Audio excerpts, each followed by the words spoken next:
Ada satu yang penting saya ingatkan, bahwa sunnah para nabi dan rasul, bahkan jauh sebelum Nabi Muhammad SAW dilahirkan, para nabi dan rasul memiliki satu kebiasaan bermohon pada Allah Subhanahu wa taala setiap selesai mengerjakan amal saleh, agar amalnya berkenan diterima oleh Allah Subhanahu wa taala.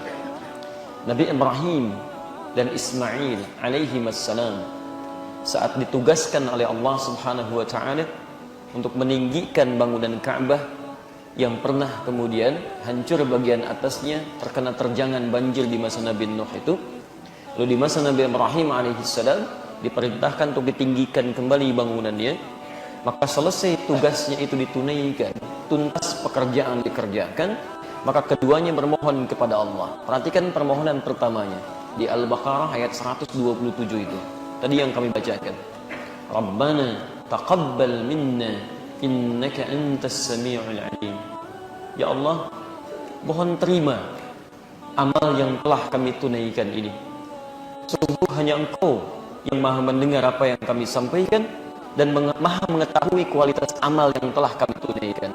Jika pada yang maha mendengar saja belum bisa diterima, lantas kepada siapa lagi kami mesti memohon? Anda bisa bayangkan Ibrahim Khalilullah, Abul Anbiya, Ismail alaihi salam di antara kakek moyang Nabi sallallahu alaihi wasallam. Keduanya masih bermohon kepada Allah supaya amalnya bisa diterima.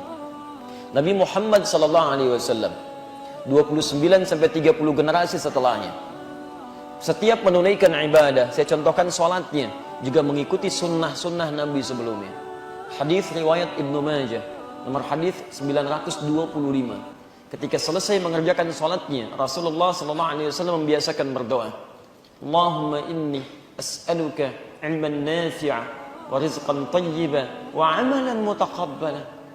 Ya Allah, hamba mohon, ya Allah, anugerahkan ilmu yang bermanfaat, rizki yang baik, dan mohon ya Allah terima amal hamba. Nabi terbaik, gelarnya cukup tinggi di hadapan Allah, sangat dicintai oleh Allah Subhanahu wa taala. Surganya terjamin, bahkan ayat khusus turun kepada beliau, inna a'tainakal kautsar. Kalimatnya begitu indah, orang paling mulia masih bermohon kepada Allah untuk diterima amalnya. Anda bisa bayangkan, satu Khalilullah, yang kedua Habibullah, dua-duanya dekat dengan Allah, surganya terjamin, masih bermohon kepada Allah supaya amalnya diterima. Maka bagaimana dengan kita yang bukan Nabi, bukan Rasul, belum sampai pada derajat dua nama tadi dibandingkan dengan kedua orang saleh tadi, kedua Nabi dan Rasul tadi, maka selayaknya kita lebih banyak untuk bermohon kepada Allah supaya amal kita diterima sampai dengan saat ini. Dan semoga Allah Subhanahu wa taala dengan Rahman dan Rahimnya menerima setiap amalan kita insyaallah.